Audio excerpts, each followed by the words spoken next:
Live now. Let's cross back to Port Elizabeth where Thami Dickson is standing by. He has the outgoing Democratic Alliance leader, Helen Zille, on standby. Thami, a very good morning to you.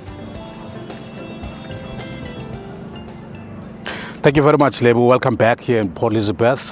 We have a pleasure now of being joined by the outgoing leader of the Democratic Alliance. A very emotional tribute to you, ma'am, as I welcome you on the set this morning. Very emotional. And I just want to check if it has sunk into you that really you're leaving the DA as a leader.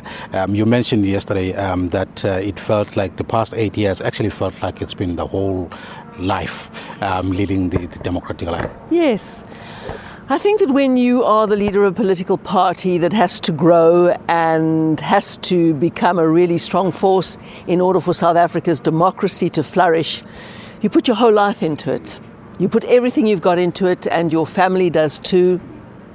Not that they're involved, but they give you the support.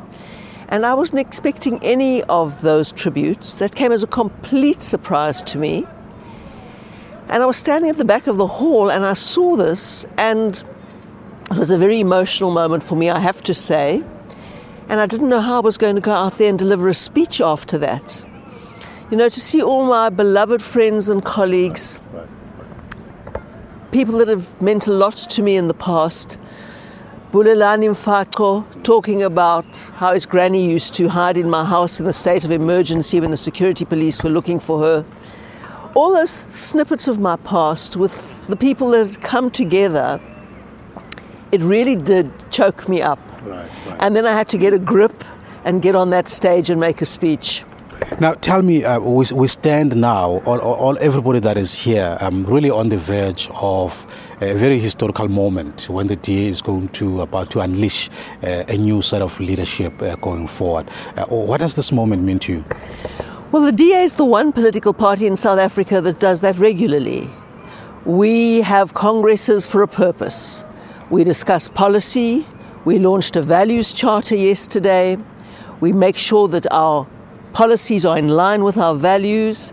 We really focus very much on all of the work that we have to do. And of course, we elect our leaders. And it's quite normal in the Democratic Alliance to elect new leadership. Tony Leon was there for a while. I became the leader. Now we're getting a new leader. And we remain united. I will support that new leadership team and do what they want me to do to grow the party. Just very briefly, many people, they're saying, well, it's all about getting a new black leader. Is that all there is to it? Absolutely not. I mean, if purely being black was the reason that parties get political support in South Africa, well, there are many, many, many parties led by black leaders in South Africa that aren't growing, that are going backwards. The point is that in the Democratic Alliance, you need many, many, many, many qualities to be a leader. And the people who happen to be contesting for the leadership today have all of those qualities, and they also are black.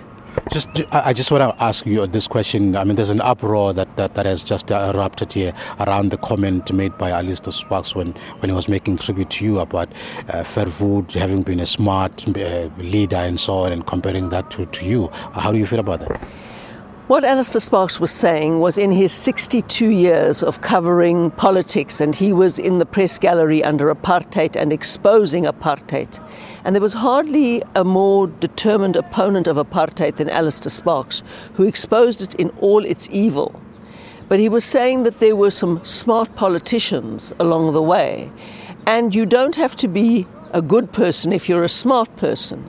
You can be very clever and very evil. And there are many very good people and very good politicians who perhaps aren't very bright. So he wasn't passing a value judgment on the ethics of Verwoerd. He was always totally opposed to apartheid in the most profound way. And that's how I grew up in journalism as well, exposing all the evils of apartheid. But there was no doubt that Verwoerd was no fool. Yeah. Okay. It's a pity that we've run out of time. We would have loved to discuss this further, because it's quite unfortunate that the comments about Verwoerd came at your Congress at a time when you are battling to deal with the stigma that the DA could very well bring apartheid when it is in power. But thank you very much. Can I just say something about that, Thami? everybody knows, everybody who's honest knows, that the DA would never, ever bring back apartheid. Okay. We are fundamentally opposed to apartheid. Right. We're the most non-racial party South Africa has Right. ever seen, and we will build a true democracy under this constitution. Okay, thank you very much. All right, Lebo, let's come back to you in the studio. Well, very interesting conversations there between Helen Zille